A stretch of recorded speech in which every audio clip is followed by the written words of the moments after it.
The FBI once released a report that said something so disturbing they almost did not publish it. The average serial killer lives freely for 12 years before anyone suspects anything. 12 years. Neighbors, coworkers, family. Nobody saw it. Not because they were not looking, but because what they were looking for does not exist. Ted Bundy gave an interview the night before his execution. The reporter asked what made him do it. He looked straight into the camera and said, "I am the most cold-blooded son of a gun you will ever meet." Then he smiled, because he knew something about human nature most people spend their whole lives refusing to accept. Every person who has ever committed the most unthinkable acts in history had one thing in common: not mental illness, not pure evil, not something you could see on their face. Every single one of them was failed, completely and repeatedly, by the people who were supposed to keep them safe. And what happened after that failure is what this video is actually about. Here is where it starts. The human brain spends the first several years of life doing one thing above everything else: learning whether the world is safe or dangerous. Not from books, not from school, from the people closest to it.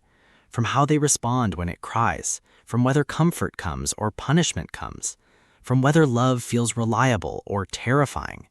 That early programming does not just shape personality, it shapes the actual physical structure of the brain.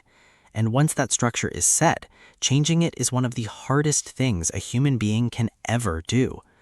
Psychologists have studied the backgrounds of the most dangerous individuals in recorded history and found one pattern appearing almost every single time: chronic destruction at the hands of the one person the child had absolutely no choice but to depend on. Not a stranger, not society, the parent, the caregiver, the person whose face the child looked at first thing every single morning. Think about what that does to a developing mind. You cannot leave. You cannot protect yourself. You can't even process what is happening to you. All you can do is adapt.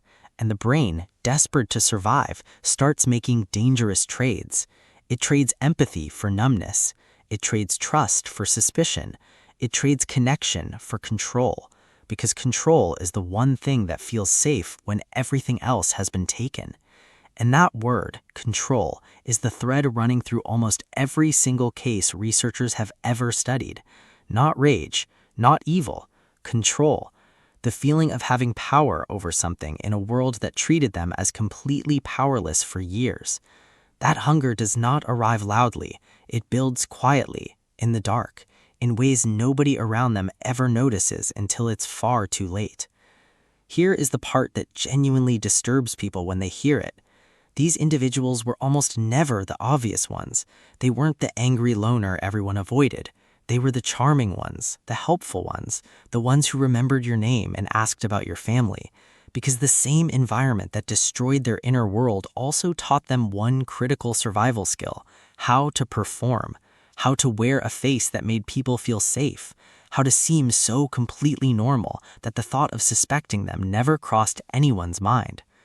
That's the real horror of this topic, not the acts themselves, the invisibility, the fact that the most dangerous minds in history lived among ordinary people for years, smiling, waving, holding doors open, while carrying something inside that nobody around them could see or even imagine.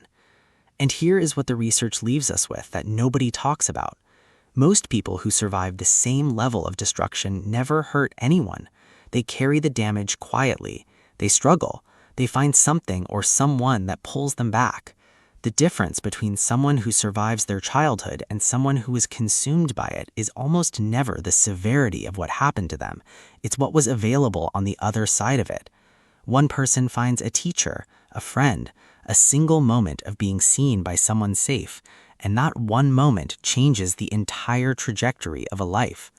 Which means the scariest thing about this topic is not the people it describes, it's the ones it almost described, the ones who came that close and found something just in time. Subscribe if this changed how you see things, because the next video goes even deeper into the psychology behind the people most of us walk past every single day without a second thought.